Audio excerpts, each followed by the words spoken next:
Well immunity one of the most interesting topic. Immunity हमारे पास जो है सबसे ज़्यादा इंटरेस्टिंग इम्पॉर्टेंट चैप्टर है फिजियोलॉजी का। ठीक है, इम्यूनिटी हमारे पास एक हिफाजती सिस्टम को कहते हैं। ठीक है, अब ये हमारे पास डिवाइड होता है दो टाइप्स के अंदर, इनेड इम्यूनिटी और एक होता है एक्वायर्ड इम्यूनिटी। इनेड इम्यूनिटी हमारे पास होती है inborn immunity, non specific immunity, यानी कि कोई से भी हमारे पास जरासीम आ जाए तो उसको ये फेस कर लेते हैं। ठीक है, ये हमारे पास नेचुरली होती है, हमारे पास ना बाय बर्थ या इनबॉर्न हमारे पास इम्यूनिटी होती है। ठीक है, और एक्वायर्ड इम्यूनिटी जो होती है वो हमारे पास स्पेसिफिक होती है, एडेप्टिव होती है, एक्वायर्ड होती है, जो कि हमारे पास है ना डिफरेंट डिफरेंट स्पेसिफिक है ना जरासीम से आने के बाद फिर हमारे पास बॉडी उनके खिलाफ एंटीबॉडीज़ या सेल वो है ना स्पेसिफिक वो सेल्स बना के उनको डिस्ट्रॉय करता है। यानी कि हमारे पास आउटसाइड से कोई चीज़ आए उसको देख के बॉडी फिर कोई स्पेसिफिक है ना स्टेप ले फॉर एलिमिनेटिंग दैम, तो इसको हम कहते हैं एक्वायर्ड इम्यूनिटी। और इनेट इम्यूनिटी हमारे पास क्या होती है, नॉन स्पेसिफिक होती है, चाहे कोई गधा घोड़ा जो भी है उसको मारने की लोग कोशिश करेंगे, इसको कहते हैं इनेट इम्यूनिटी। इनेट इम्यूनिटी की फिर मैंने फर्दर टाइप्स लिखी थी कि हमारे पास फर्स्ट लाइन ऑफ डिफेंस होता है, सेकंड लाइन ऑफ डिफेंस होता है, ठीक है, और third line of defence. Total हमारे पास बॉडी जो हमें डिफेंस मैकेनिज्म देती है वो 3 लाइन के होते हैं, फर्स्ट लाइन, सेकंड लाइन और third line. First line of defence और सेकंड लाइन ऑफ डिफेंस हमारे पास इनेट इम्यूनिटी के अंदर आते हैं, और थर्ड लाइन ऑफ डिफेंस जो है वो हमारे पास एक्वायर्ड इम्यूनिटी के अंदर आता है। फर्स्ट लाइन ऑफ डिफेंस के अंदर हमारे पास आ जाती है सबसे पहले स्किन। स्किन जो है हमारे पास पहले एक तो खुद ही प्रोटेक्टिव स्ट्रक्चर है, जो कि क्या करती है, बैरियर बन जाती है between a pathogen and the inside structure of the body, कि वो पैथोजेंस को अलाउ नहीं करती कि हमारे पास डायरेक्टली कि वो बॉडी के अंदर आ जाए। ठीक है, उसके बाद हमारे पास स्किन के ऊपर क्या प्रेजेंट होते हैं, स्किन के ऊपर होते हैं हमारे पास हेयर्स। हेयर्स जो होते हैं वो हमारे पास प्रोटीन्स के स्ट्रक्चर होते हैं, वो भी क्या करते हैं कि है ना आने नहीं देते पैथोजेंस को बॉडी के अंदर।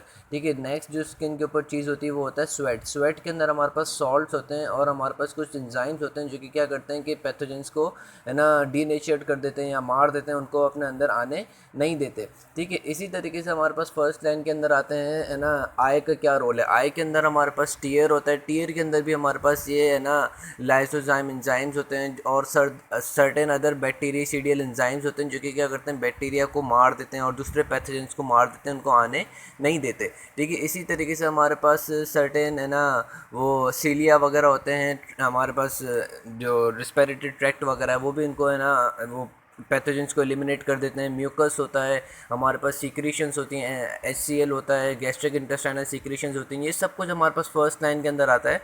ठीक है, जो कि है ना पहले ही पहले हमारे पास इनकाउंटर करता है पैथोजेंस को। सेकेंड लाइन के अंदर हमारे पास आती है ना सर्टेन प्रोटीन्स, स्पेसिफिक सेल्स, इनका रोल बहुत ज़्यादा इंपॉर्टेंट है। तो हमारे पास अगर हम सेकंड लाइन के अंदर देखें तो हमारे पास दो चीज़ें मेन रोल प्ले करती हैं, एक होता है हमारे पास ग्रेनुलोसाइट्स और दूसरा होता है ए ग्रेनुलोसाइट्स की भी कुछ चीज़ें।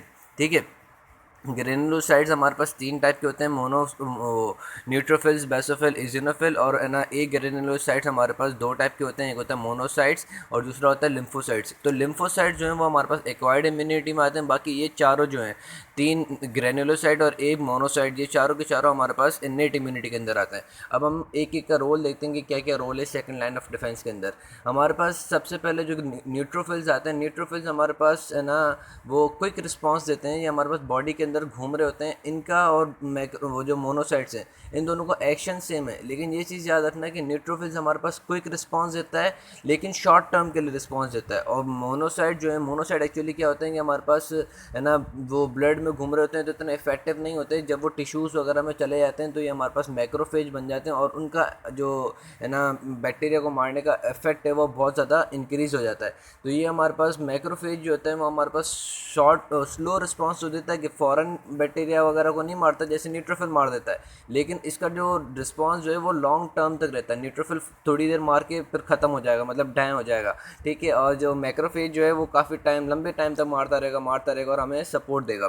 ठीक है, उसके बाद हमारे पास न्यूट्रोफिल का काउंट कब इंक्रीज़ हो जाएगा, जब हमारे पास बहुत ज़्यादा बैक्टीरिया आ रहे होंगे तो हमारे पास है ना न्यूट्रोफिलिया हो जाएगा। ठीक है, और न्यूट्रोपीनिया कब होगा, यानी कि डिक्रीज़ कब हो जाएगा, जब हमारे पास है ना बैक्टीरिया बहुत ज़्यादा होंगे और हमारे पास न्यूट्रोफिल्स जो हैं वो बन नहीं रहे होंगे, तो हमारे पास क्या होगा कि है ना बहुत ज़्यादा बैक्टीरियल इन्फेक्शन हो जाएगा और न्यूट्रोफिल का काउंट कम हो जाएगा।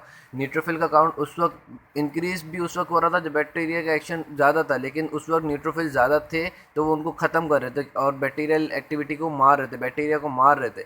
लेकिन जब हमारे पास बैक्टीरिया का काउंट बहुत ज़्यादा बढ़ जाएगा, बहुत ज़्यादा बैक्टीरियल एक्टिविटी होना शुरू हो जाएगा, तो हमारे पास न्यूट्रोफिल का काउंट ऑटोमेटिकली कम हो जाएगा, क्योंकि न्यूट्रोफिल मार के खुद भी ख़त्म हो जाता है। एक को मारा और फिर ख़त्म हो जाएगा, एक को मारा फिर दोबारा ख़त्म हो जाएगा। लेकिन अगर हम मैक्रोफेज को देखें तो मैक्रोफेज उनको मारते भी रहता है, लेकिन खुद ख़त्म नहीं भी होता। कभी कभी खुद ख़त्म होता है, कभी कभी खुद ख़त्म नहीं होता। डिपेंड करता है कि इसके अंदर कितनी कैपेबिलिटी थी, कि अगर मार के ज़िंदा बचता है या मार के फ़ौरन खुद भी मर जाता है। ठीक है, तो ये हमारे पास मैक्रोफेज जो है, मैक्रोफेज और मोनोसाइट, इनका ये बहुत ज़्यादा इंपॉर्टेंट रोल भी है, क्योंकि ये हमारे पास एक सिस्टम बनाते हैं जिसको कहते हैं रेटिकुलो एंडोथेलियल मैक्रोफेज सिस्टम। यानी कि हमारे पास मोनोसाइट जो है वो हमारे पास है ना, पहले सर्कुलेटिंग ब्लड के अंदर होते हैं, उसके बाद फिर ये हमारे पास टिश्यूज़ में चले जाते हैं। वहाँ पे जाके दो टाइप के अंदर कन्वर्ट हो जाते हैं। एक होता है जो हमारे पास फिक्स्ड होता है, और एक होता है मोबाइल। फिक्स जो होता है वो हमारे पास टिश्यूज़ के ऊपर है ना चिपके हुए रहते हैं, टिश्यूज़ की सर्फेसिस के ऊपर अटैच्ड रहते हैं। और मोबाइल जो होते हैं वो हमारे पास टिश्यू फ्लूइड वगैरह के अंदर घूम रहे होते हैं। तो सबसे पहले अगर हम वो एक इसको समझने के लिए हमें एक रिएक्शन देखना पड़ेगा, वो है इन्फ्लेमेशन रिएक्शन। तो अभी हम सारी कंडीशंस को जोड़ते हैं कि क्या क्या होता है हमारे पास।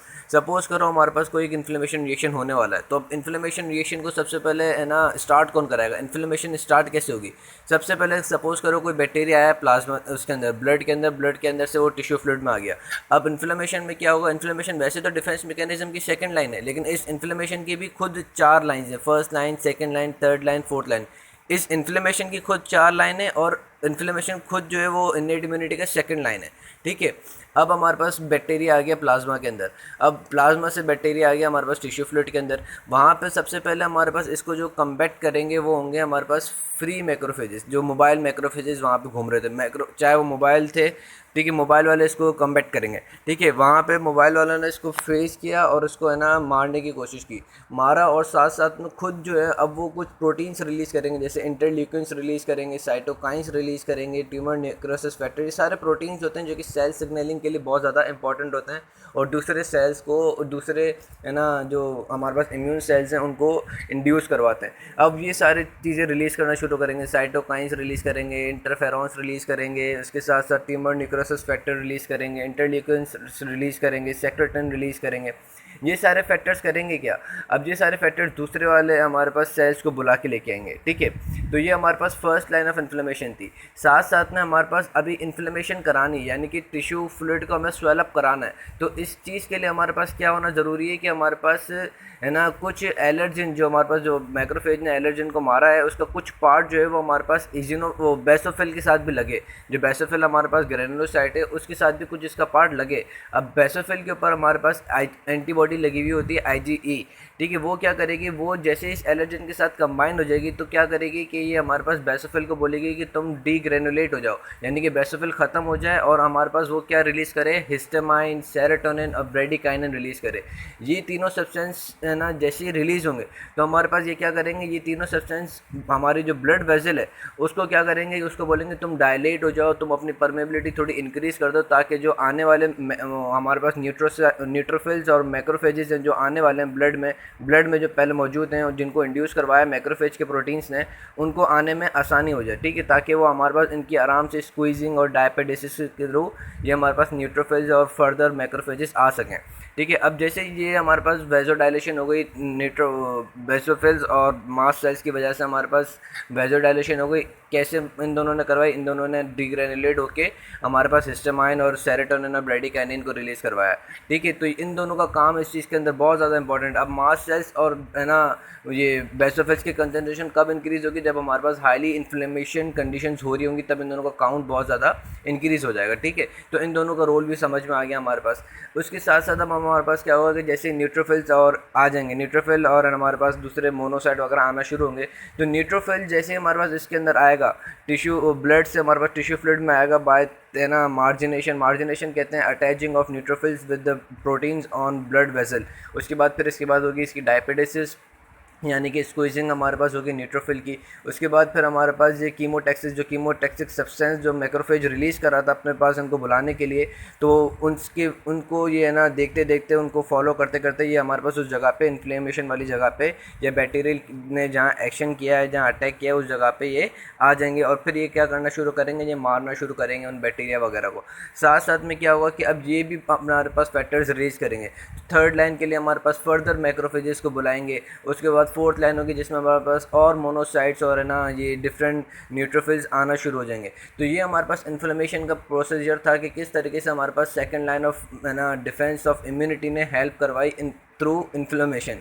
सेकेंड लाइन ऑफ डिफेंस जो हमारी थी बाय इनेट इम्यूनिटी, इसने किस तरीके से हेल्प कराई through the help of inflammation. और इन्फ्लेमेशन के खुद के क्या थे, 4 स्टेप थे। साथ में इन्फ्लेमेशन में एक इंपॉर्टेंट स्टेप होता है जिसको हम कहते हैं walling off effect. Walling off effect क्या करता है कि हमारे पास जो इन्फ्लेमेशन वाला एरिया है, जहाँ पे इन्फ्लेमेशन हो रही है या जहाँ पे हमारे पास बैक्टीरिया ने इफेक्ट किया हुआ है, उसको सेपरेट करा देता है सराउंडिंग वाले टिश्यू से। किस तरीके से, यहाँ पे हमारे पास क्लॉटिंग करवा देता है यहाँ, और उसको तो कोई काम मिलता नहीं सेपरेट कराने के लिए, क्या करे भाई है ना इसके अंदर क्लॉटिंग करा दो, ताकि हमारे पास यहाँ पे क्या क्या इधर किस चीज़ की है ना चीज़ें एक्यूमुलेशन हो जाएंगी, प्लेटिलेट्स एक्यूमुलेट होना शुरू हो जाएंगे, क्योंकि प्लेटिलेट्स क्लॉटिंग कराते हैं। वो जो फिब्रिनोजिन जो प्रोटीन है वो इधर आके है ना एक्यूमुलेट होना शुरू हो जाएगा और हमारे पास क्लॉटिंग वगैरह होती रहेगी। तो ये हमारे पास इन्फ्लेमेशन था और साथ में सेकंड लाइन ऑफ डिफेंस था। अब सेकंड लाइन ऑफ डिफेंस के अंदर सिर्फ हमारे पास इन्फ्लेमेशन नहीं आती, दूसरी चीज़ें भी आती हैं। वो क्या क्या चीज़ें, एक आता है हमारे पास natural killer cell. Natural killer cell किसी को नहीं देखता, वो बोलता है जो आ रहा है उसकी ऐसी की तैसी उसको पकड़ के उसको ऐसा मारता है कि जिसकी कोई हद नहीं। उसके अंदर एक ये इफेक्ट कॉज करता है जिसको हम कहते हैं साइटोटॉक्सिसिटी।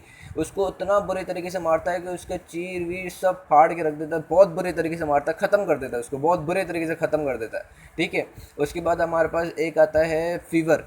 फीवर बहुत ज़्यादा इंपॉर्टेंट है कि हमारे पास क्या होता है कि है ना ये हमारे पास सर्टेन जो इन्फेक्टेड सेल्स होते हैं वो क्या करते हैं, वो हमारे पास सर्टेन इन्फेक्टेड सेल्स, हमारे बॉडी के नॉर्मल सेल्स जो कि इन्फेक्ट हो चुके हैं, वो क्या करते हैं, वो पायरोजिन रिलीज़ करते हैं। पायरोजिन क्या करता है कि वो हमारे पास है ना हाइपोथैलेमस के ऊपर जाके इंड्यूस कराता है, उसको बोलता है चलो भाई टेम्परेचर बढ़ा दो। अब वो जैसे टेम्परेचर बढ़ाता है तो उससे होता ये है कि हमारे पास बैक्टीरिया जो है वो हाई टेम्परेचर पर है ना वो ज़िंदा नहीं रह सकते, तो इस वजह से वो बैक्टीरिया को मारने के लिए हमारा टेम्परेचर बढ़ाता है। तो इस कंडीशन को हम कहते हैं पायरोक्सिया। साथ साथ में हमारे पास ये जो इन्फेक्टेड सेल्स होते हैं वो बड़े हेल्पफुल होते हैं। क्यों? क्योंकि वो क्या रिलीज़ करते हैं, वो करते हैं इंटरफेरॉन रिलीज़। इंटरफेरॉन प्रोटीन जो है ना वो बड़ा इंपॉर्टेंट प्रोटीन है। अगर इस जैसा प्रोटीन आज के ज़माने में आ जाए इंसानों में भी, तो मैं समझता हूँ कि ये इंसान बड़े नेक बन जाएंगे। क्योंकि ये क्या करता है, ये हमारे पास दूसरे सराउंडिंग जो सेल्स हैं उनको है ना वो इंड्यूस कराता है कि भाई मेरे पर मेरे वाले जो सेल था, मेरा जो सेल था वो पिट चुका है, वो मर चुका है, तुम अपने हिफाजती निज़ाम जो है वो एक्टिव कर लो, तुम अपने जो प्रोटीन्स वगैरह जो बनाने हैं, जो एंजाइम्स बनाने हैं वो एक्टिव कर लो। ठीक है। तो ये हमारे पास क्या करता है, इंटरफेरॉन ज़्यादा से ज़्यादा लाइसोजाइम की है ना प्रोडक्शन करवा देता है दूसरे हेयर बाय सेल्स के अंदर। तो ये देखो इंसान को भी इससे इस इंटरफेरॉन से सबक सीखना चाहिए कि लोगों की हेल्प करनी चाहिए। ठीक है। तो ये हमारे पास सेकंड लाइन ऑफ डिफेंस था जिसके मैंने 2-4 चीज़ें आपको बता दी हैं। ठीक है। अब बाकी जो नेक्स्ट इम्यूनिटी है थर्ड लाइन, वो मैं नेक्स्ट ऑडियो में बताता हूँ।